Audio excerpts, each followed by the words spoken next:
Why did the camera pan to the tiger and the bird here? Or here? Or even here at the very end of the movie? Are they just comic relief? Or are they actually the secret key holding the whole story together? On the surface, they're Jinu's quirky demon pets. The tiger delivers every letter, carefully clutched in its mouth. The bird rides on top, like the strategist guiding the muscle. But look closer.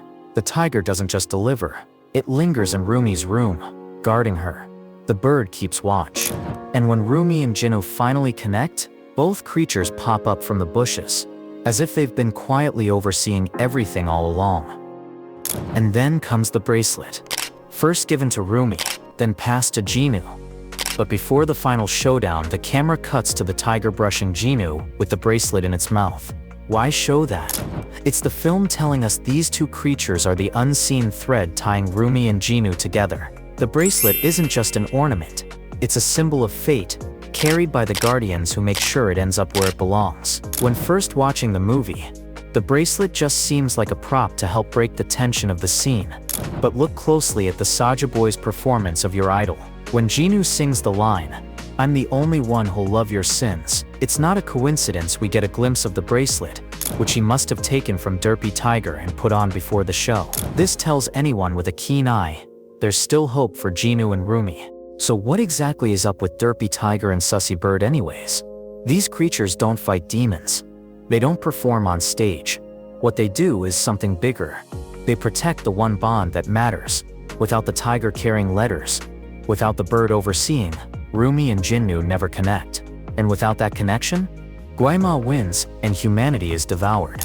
And here's the Easter egg almost nobody caught. In Korean folklore, the tiger and the magpie are a famous duo. The magpie brings messages. The tiger embodies strength. Together, they symbolize harmony, protection, and fate. Now look at Kpop demon hunters. The bird rides above, the tiger carries below.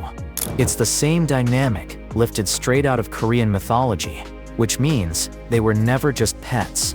They were coded as symbols of protection from the very beginning. There's another layer we can't ignore. We know almost nothing about Rumi's parents, except for one piece of concept art showing her mother as a hunter, and her father, clearly a demon. A man who, like Jinu, may have once been human before falling victim to gwi-ma's lies. Could the tiger and bird be tied to them? Maybe guardians left behind to watch over Rumi. Or perhaps messengers entrusted to Jinu, bridging the human and demon realms. Notice how they behave. Not random, not chaotic, but intentional. As if they're on a mission to unite Jinu and Rumi. Were they tasked with overseeing Jinu and Rumi's eventual meeting? Believing that to be humanity's only hope? Nobody can say for sure right now. But there's definitely something there, and the proof is in the final frame. After gwi-ma is defeated, after the world is safe, the camera doesn't end on Rumi. It ends on the tiger and bird, watching, sighing in relief. Almost like this was their plan all along.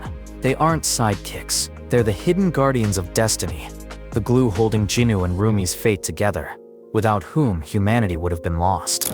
Lastly, and admittedly, this is pure speculation, but who was that random lady who showed up with the bracelets when Rumi and Jinu were having their secret meeting? Hear me out. It's clear death isn't the end, hence demons. What about good spirits? Or those not weighed down by guilt and shame? What about Rumi's mom? Is the reason Derpy and Sussie are hiding during this clandestine meeting because they're in on it?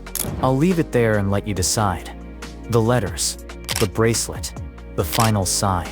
The tiger and bird weren't hiding from Rumi and Jinu. They were overseeing their connection. They were literally the hidden key to everything that nobody caught. Are you as obsessed with this global phenomenon as I am? Hit subscribe and together, let's explore the deep lore and hidden secrets of Kpop demon hunters. Until the Han moon gleams golden, this is Kpop DHE.